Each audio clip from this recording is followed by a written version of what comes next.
वालेकुम, मेरा नाम मोहम्मद अकरम है और आप देख रहे हैं मेरा यूट्यूब चैनल केमिस्ट्री कॉन्सेप्ट्स। उम्मीद है आप सब खैरियत से होंगे। आज का जो हमारा टॉपिक है वो एटॉमिक स्ट्रक्चर से है। वो है रदरफोर्ड एटॉमिक मॉडल। अच्छा, आज की क्लास में जो हम टॉपिक कवर करेंगे वो है रदरफोर्ड एटॉमिक मॉडल का एक्सपेरिमेंट, उसके बाद इनकी observations, conclusions and in the last postulates and effects of Rutherford atomic model. बहुत ही इम्पोर्टेंट टॉपिक है, वीडियो को एंड तक देखिएगा।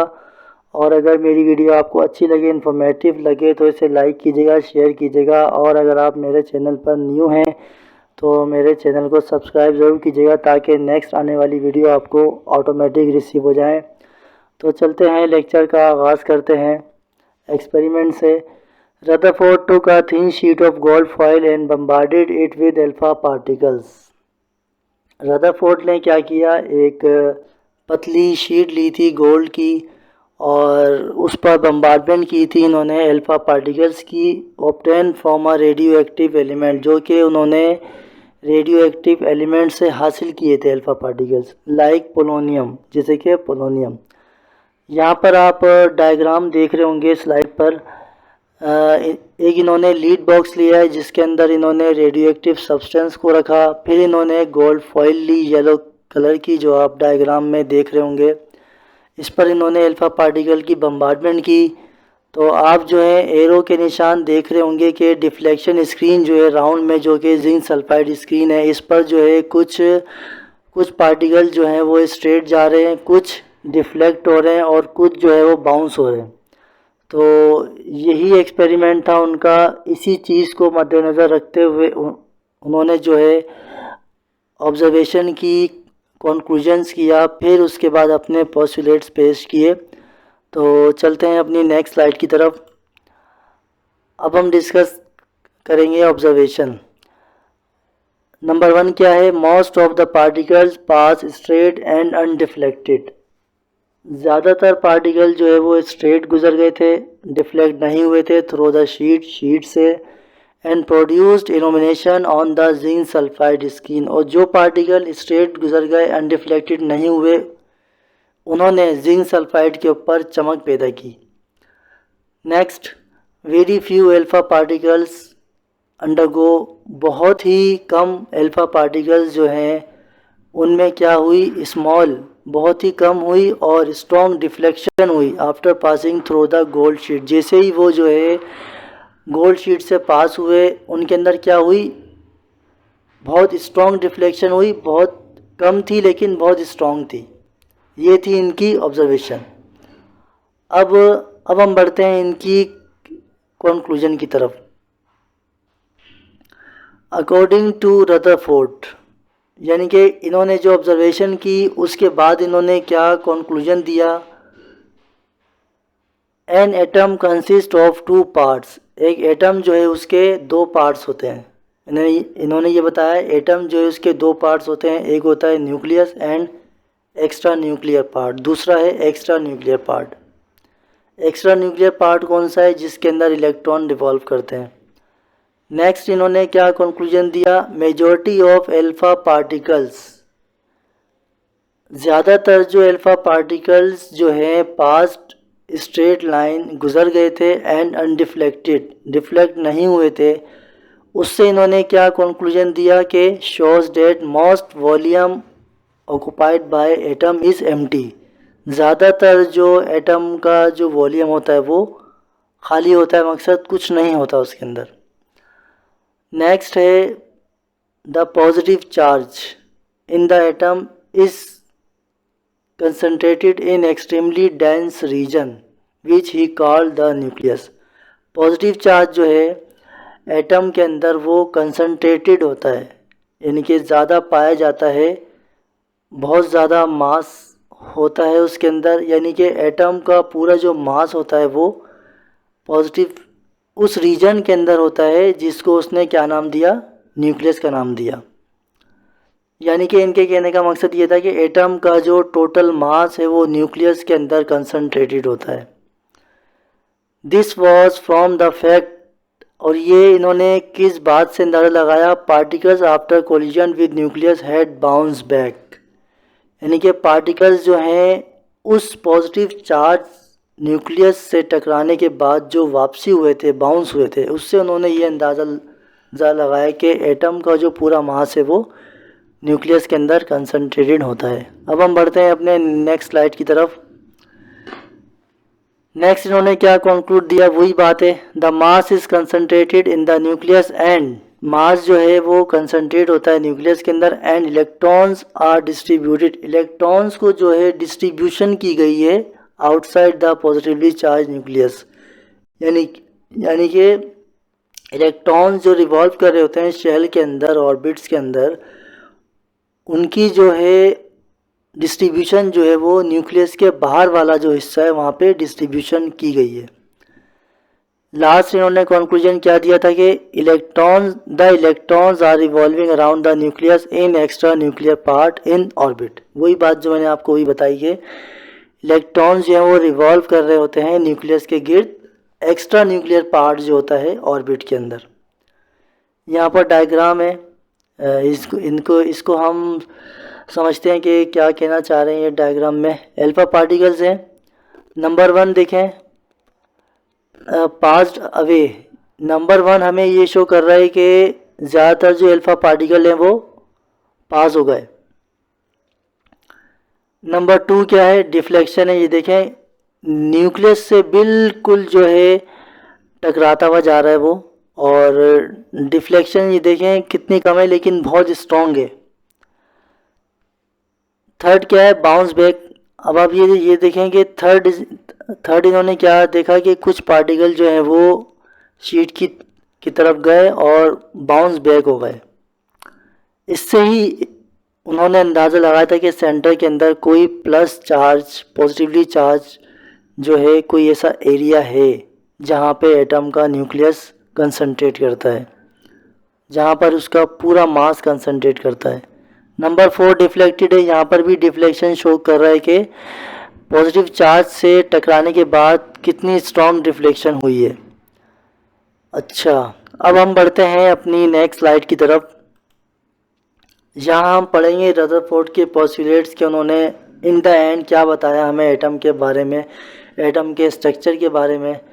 An atom consist of positively charge, एक एटम जो है मुश्तमिल है प्लस वाला चार्ज, डेंस ज़्यादा किसाफत के साथ, यानी कि मास ज़्यादा हो और वॉल्यूम कम हो, एंड वेरी स्मॉल न्यूक्लियस, और बहुत ही छोटा न्यूक्लियस कंटेनिंग, जिसके अंदर क्या पाया जाता है, प्रोटॉन एंड न्यूट्रॉन।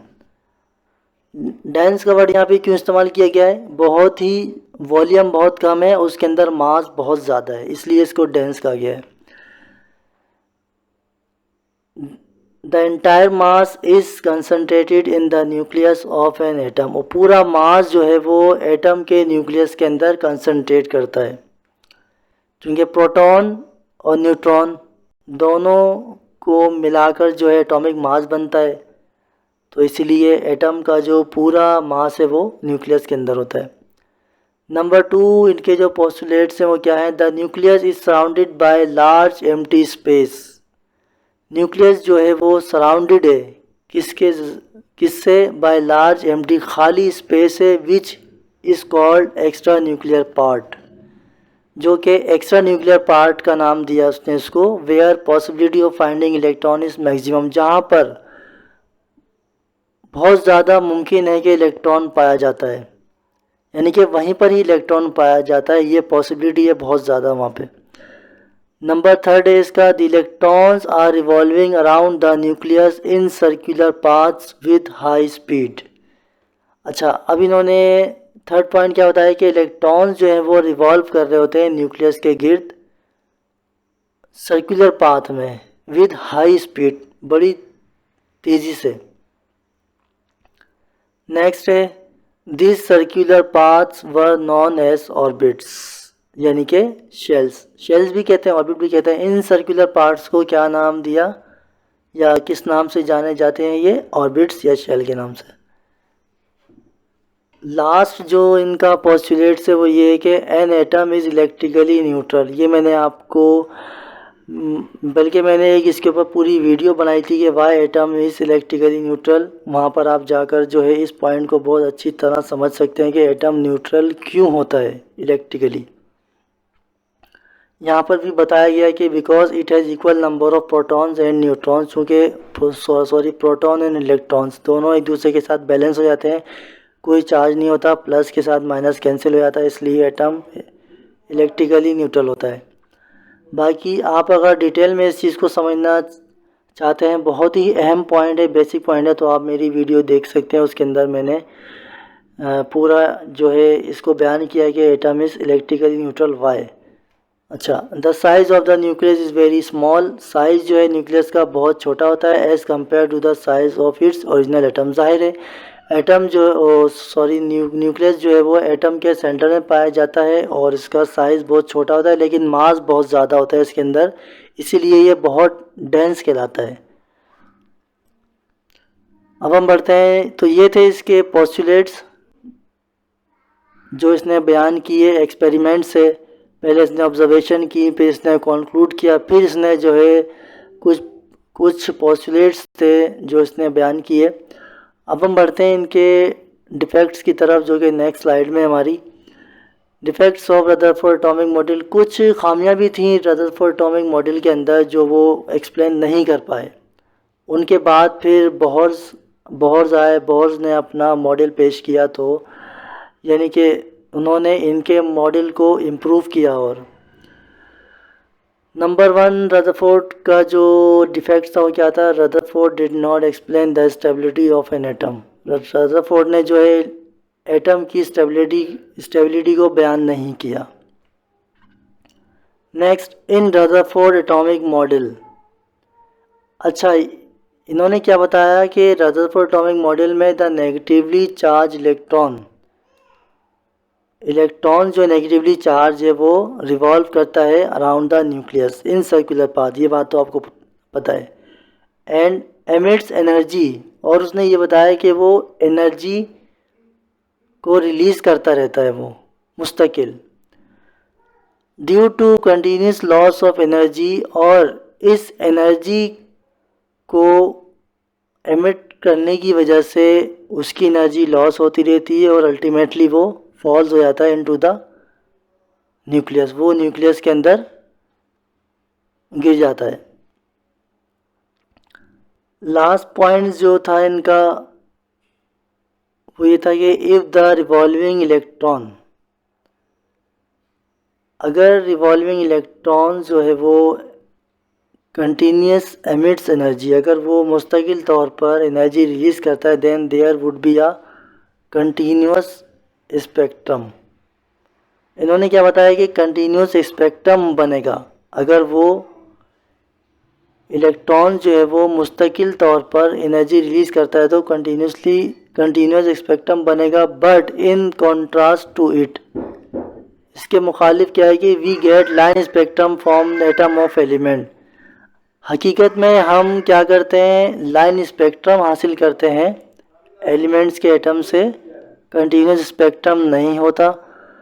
तो ये इनके डिफेक्ट्स थे। एक तो जो है इन्होंने एटम की स्टेबिलिटी को बयान नहीं किया, दूसरा जो इन्होंने ये कहा कि भाई नेगेटिव चार्ज इलेक्ट्रॉन जो है वो जो ऑर्बिट्स के अंदर इवॉल्व कर रहा होता है वो मुस्तकिल तौर पर जो है एनर्जी रिलीज़ करता है और उसकी वजह से वो न्यूक्लियस के अंदर गिर जाता है। दूसरा इन्होंने क्या बताया कि अगर इलेक्ट्रॉन जो है वो मुस्तकिल तौर पर एनर्जी रिलीज़ करता है तो वो क्या करेगा, ये कंटिन्यूस स्पेक्ट्रम ज़ाहिर करेगा, जबकि ऐसा नहीं है। असल में होता ये कि एटम जो है वो लाइन स्पेक्ट्रम देते हैं। तो ये था मेरा आज का लेक्चर। उम्मीद है आपको अच्छा लगा होगा। अगर मेरी वीडियो आपको अच्छी लगी तो मेरी वीडियो को लाइक कर दीजिएगा और सब्सक्राइब भी कर दीजिएगा। नेक्स्ट वीडियो में इंशाल्लाह नेक्स्ट टॉपिक के साथ, अगले टॉपिक के साथ फिर मुलाकात होगी आपसे। जब तक के लिए मुझे इजाज़त दीजिएगा। अपना ख्याल रखिएगा और मुझे अपनी दुआओं में याद रखिएगा। अल्लाह हाफिज़।